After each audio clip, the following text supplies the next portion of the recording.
7h, 9h, Dimitri Pavlenko. Vous avez la responsabilité de ces choix politiques. Vous êtes un imposteur et un assassin. Décidément, les noms d'oiseaux fusent à l'Assemblée, emportés dans sa diatribe. Le député La France Insoumise, Aurélien Saint-Toul, s'est donc laissé aller à des mots bien excessifs en direction du ministre du Travail, Olivier Dussopt. Hier, dernier incident, dernière invective en date. Il y en a eu d'autres. Il y en aura sûrement des suivants.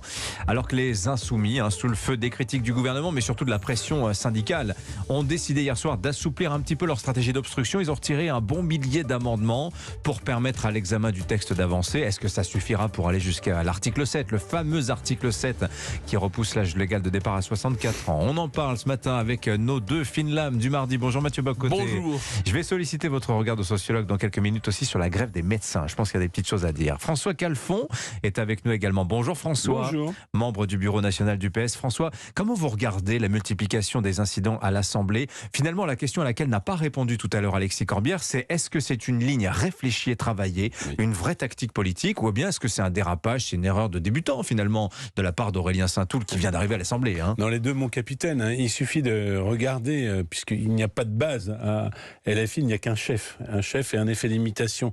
Quand vous regardez la prestation de Jean-Luc Mélenchon l'autre jour chez vos confrères de BFM, Oui. où il a tout antagonisé, Oui. comme il le dit lui-même, tout transformé en violence, c'est naturellement réfléchi. Et quand je me mets dans le cerveau de Jean-Luc Mélenchon, que j'ai bien connu au Parti Socialiste, C'est la fameuse stratégie de conflictualité qu'il avait théorisée il y a quelques années. Il n'a qu'un but, ça n'a qu'un but interne. C'est-à-dire que les gens pensent que c'est une stratégie d'opinion, c'est pas le cas. Son but, c'est d'écraser le match, y compris au sein de la France Insoumise. C'est-à-dire que ni M. Ruffin, ni Clémentine Autain, qui sont, eux, au Parlement, ne puissent lui damer le pion, finalement, sur la future élection présidentielle, parce que c'est comme ça qu'il raisonne. Le deuxième but, c'est de dire entre, finalement, le RN et nous, il n'y a rien. Entre Macron et nous, il n'y a rien. C'est-à-dire d'asseoir son leadership, même dans la violence, même dans l'impopularité, sur l'ensemble du mouvement social. Parce que Jean-Luc Mélenchon lui-même s'est toujours situé en concurrence avec les organisations syndicales.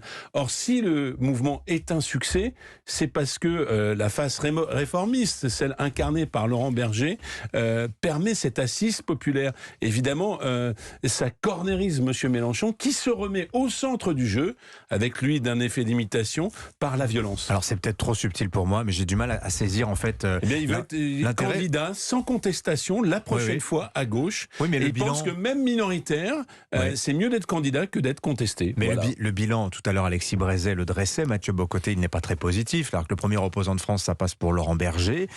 Vous avez ce député LFI Paul Vanier qui dit ce matin dans l'opinion, mais le respect des bonnes manières, vous savez, c'est pour les bourgeois, ce qu'on fait c'est de l'éducation populaire. Mais on voit que les Français, ils sont assez réticents, ils n'aiment pas trop ce genre de alors, il faut voir le rôle de brutalité politique. Je ferai une comparaison qui ne plaira pas à Jean-Luc Mélenchon, mais le rôle, le style, la stratégie qui est la sienne dans l'espace public aujourd'hui, c'est celle de Jean-Marie Le Pen, mais à gauche. C'est-à-dire, il se relance toujours par une provocation, par une outrance. Il parvient on le croit disparu, on croit qu'il a perdu le contrôle de ses troupes. Il va avec une outrance maximale qui force ces gens à le soutenir sur le mode clanique, c'est-à-dire, on défend le patron, quelles que soient les circonstances, parce que c'est le patron. Ça lui permet de réaffirmer son autorité sur ses troupes. Donc, il y a cet élément-là de stratégie pour toujours se remettre en selle et en scène.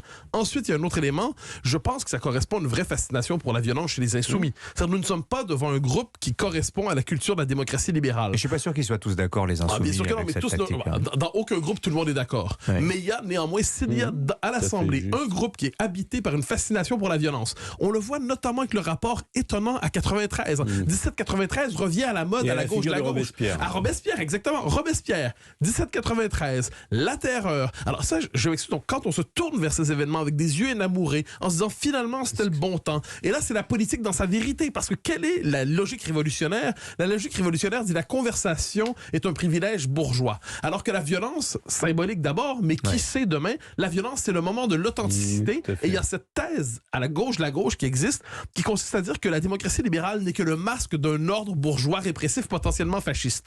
Donc, qu'est-ce qu'il faut faire? Il faut provoquer le système jusqu'à l'excès, dans l'espoir que le système, que le régime lui-même fasse le geste de trop. Qui sorte la matraque, et là, ça permettrait de dévoiler la pureté des rapports sociaux sous le signe de la lutte des classes. Mais pendant ce temps, on ne parle pas des retraites non plus. Comme bien évidemment, mon contradicteur a comparé François, mettez bien le micro face Jean-Luc Mélenchon à Jean-Marie Le Pen, c'est ce qui ne le ravira pas. Je le comparais plutôt à Mao Tse-tung avec ses gardes rouges, finalement, de la révolution culturelle, que sont tous ces petits Fouquettards Coutainville au petit pied, c'est-à-dire ces petits commissaires politiques qui assument une stratégie de la violence. Et on le voit dans le commentaire du commentaire que finalement la vraie violence n'est pas symbolique, c'est pas celle qui consiste à jouer avec un ballon de foot à l'effigie du ministre. La vraie violence, elle est sociale. Et donc, en bon révolutionnaire, cette violence sociale, d'une certaine manière, est contrecarrée par des militants révolutionnaires.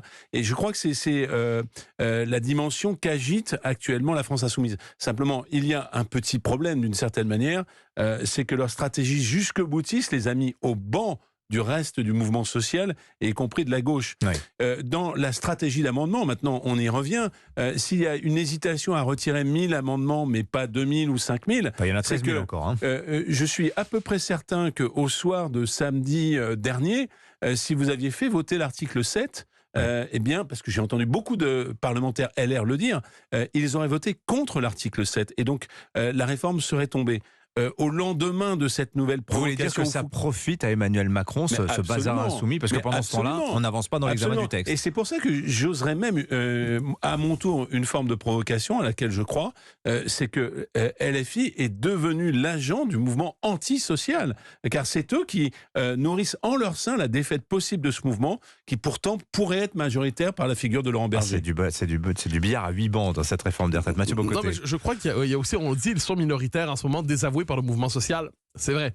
Mais il y a une étape suivante, c'est que LFI est persuadé, lorsque viendra le temps de récupérer ça politiquement, il y a cette conviction que le plus radical l'emportera. Pourquoi? Derrière cette analyse, il y a l'idée d'une société tendue, d'une société blessée, d'une société fracturée. Il y a un autre élément, on se dit, le RN est dans un mode d'embourgeoisement tel qu'il sera largué par ceux qui sont en quête justement de contestation forte, de contestation dite violente, de contestation hard, si vous me permettez le mot. Ouais. Dès lors, s'ils sont capables de récupérer ce qu'on appelait la fonction tribunicienne, s'ils sont capables de récupérer le désir de violence symbolique qui participe à la société française, ils sont capables par ailleurs de sortir de leur base électorale qui finalement est assez limitée et croit au rythme des changements démographiques. Mais cela dit, ils sont, la stratégie pour passer d'une catégorie à une autre, c'est justement cette violence qui est vue comme une capacité de exercer une emprise sur la société. Moi, je suis fasciné parce que c'est pas, de leur point de vue, c'est pas faux, mais on est tellement déshabitués, heureusement, les démocrates libéraux que nous sommes, à la violence, que lorsqu'on est devant un groupe qui a, de son point de vue, la violence légitime, c'est pas celle de l'État, c'est celle du parti, du mouvement, du groupe, de ceux qui ont eu la révélation révolutionnaire. Ben ça, c'est plus dans notre univers mental, mais c'est dans le leur. Très intéressant. Une question sur Laurent Berger, François Calfon, parce que la presse nous dit ce matin, c'est quand même surprenant, et l'exécutif est le premier surpris de le voir en premier manifestant de France, appelé à bloquer le pays le 7 mars, lui, le gentil réformiste, accompagnateur du pouvoir, dans cette image qu'on avait de lui. Est-ce que vous êtes surpris? Est-ce que son positionnement à Laurent Berger est le fruit aussi justement de la stratégie, notamment des Insoumis à l'Assemblée nationale ou de la NUPES? Comment vous regardez ça? Bon, déjà, je regarde ça comme une évolution personnelle de Laurent Berger et pas simplement de la CFDT, dans le rapport qu'il entretient au pouvoir et à la figure d'Emmanuel Macron. Ouais. C'est un déçu du macronisme, Macron, dans le jeu social, le rapport personnel d'un président de la République avec un leader syndical compte pour beaucoup. Emmanuel Macron, dans son cynisme, dans son égotisme, a loupé une marche d'une certaine manière avec la CFDT. N'oublions pas que le premier quinquennat était celui de cette fameuse réforme du compte notionnel systémique qui a été loupée. La retraite à point, oui. Absolument. Ça, c'est le premier point. Et puis, je vais même dire quelque chose qui paraît tout à fait dingue, c'est que je pense que Laurent Berger, sur le fond, ne croit pas à l'avancement de l'âge et de la durée de la vie, à cette notion de repousser l'âge de la retraite. Ah bah oui, il n'arrête pas de répéter que depuis 20 ans, la CFDT est contre. Absolument. Et qu'il pense que d'autres solutions existent. Donc ça, c'est le point. Ensuite, je pense que c'est pas par rapport à Jean-Luc Mélenchon qu'il se positionne. Mais vous lui prêtez des intentions politiques ou pas à Laurent Berger? Parce que moi, je lis ça absolument partout. J'avoue que je suis un peu sceptique. Parce qu'en fait, c'est les commentateurs qui commentent, mais ils ont bien raison de commenter. Il y a une béance, c'est-à-dire que vous avez un fond de l'air dans le pays, sur le fond des revendications, qui est très à gauche. Ouais. Le pays est très à gauche, mais il n'est pas de la gauche de Jean-Luc Mélenchon. Donc tout le monde cherche, à défaut de notre parti, une incarnation qui soit une incarnation de la gauche social-démocrate. y compris des 25% d'électeurs d'Emmanuel Macron qui se définissent encore comme des électeurs de gauche. François prend ses désirs pour des réalités. Je ne suis pas certain que le pays soit... À tout le moins, il est peut-être très à gauche sur certaines questions et très à droite sur d'autres. Vu de l'étranger, je parle sous votre contrôle, dire que 90% des salariés qui sont contre le passage à 64 ans, pardon, mais dans l'axe droite-gauche, comme on dit en sociologie, c'est très à gauche. Mais vu de l'étranger, c'est moins vu comme de gauche que comme français. C'est-à-dire c'est un trait culturel davantage qu'un trait idéologique, c'est un rapport au travail, c'est un modèle social. C'est un biais. Mais non, je crois que le pays est très à gauche sur certains points, très à droite sur d'autres. Gardons cela à l'esprit. En tout cas, sur la question sociale, il est très à gauche. Cela dit, pour Laurent Berger, j'y vois... Alors, c'est une espèce de, encore une fois, d'analyse politique, mais c'est la possibilité pour la gauche réformiste de marquer une opposition nette à Emmanuel Macron sans être par ailleurs sous la coupe de la France insoumise. Donc, c'est la possibilité pour la gauche réformiste dans son expression syndicale pour l'instant, de s'autonomiser par rapport à LFI en prenant la direction d'un mouvement anti-Macron sur la question sociale. Donc, c'est une espèce de jeu de recomposition de la vie politique à gauche dont nous sommes témoins en ce moment. Et par ailleurs, c'est une comparaison que j'ai compris d'autres font, mais ça fait penser un peu à Fabius en 2005, qui devient la figure dans la gauche dite modérée, dans l'opposition à l'Union, à la Constitution européenne. Et aujourd'hui, c'est Laurent Berger, celui qu'on n'attendait pas dans ce rôle, qui devient la figure qui légitime une opposition crédible et raisonnable à la réforme des retraites. Tiens, gardez la parole, Mathieu, sur la grève des médecins. Je voudrais qu'on s'arrête un instant parce que c'est vrai que c'est rare. Ils vont tous être dans la rue, les médecins libéraux, les généralistes, les spécialistes aujourd'hui, pour dire, et c'est ça qui m'a le plus surpris, que les réformes en cours, alors que ce soit la revalorisation du tarif de la consultation, c'était des insultes, c'était de l'humiliation. Et on entend des médecins nous parler de déclassement, etc. Ces termes-là sont des termes de sociologie. Ça m'a interpellé parce que, quelque part, on est au-delà du strict champ médical, Mathieu Bock-Côté. Alors, il faut lire là-dessus Philippe Deribarne. Philippe Deribarne, qui est un sociologue absolument passionnant et qui a analysé comment, dans le rapport des Français au travail notamment, et ça, il y voit lui un trait de psychologie nationale, il y a la question justement du statut et la question de l'autonomie, donc le côté presque artisanal du travail, c'est-à-dire être maître de son travail véritablement, ne pas être réduit à un agent économique, avoir son statut. Avoir ça. Et là, le sentiment de déclassement des médecins, il est symbolique. Finalement, nous ne sommes qu'un rouage parmi d'autres dans l'appareillage médical. Finalement, notre art particulier, le rapport qu'on entretenait non seulement avec les patients, mais notre fonction dans la société, nous sommes finalement dévalués. Nous devenons technocratisés à travers cela. Donc, dans la logique de Deribarne, on pourrait y voir une forme de perte de statut qui entraîne une forme de dévalorisation de leur métier et qui, en dernière instance, donne envie de faire grève pour une journée. Ils disent aussi beaucoup la Sécu nous fonctionnarise. Oui, mais enfin, ça, c'est vieux comme les médecins libéraux. Je filerai effectivement la parabole sur la perte de statut. Quand j'étais gosse, le notable qui allait au Rotary Club, qui allait dans le Nord en vacances au Touquet, c'était le médecin libéral. C'était le notable, c'était d'ailleurs le maire du village. Et à gauche, c'était l'instituteur.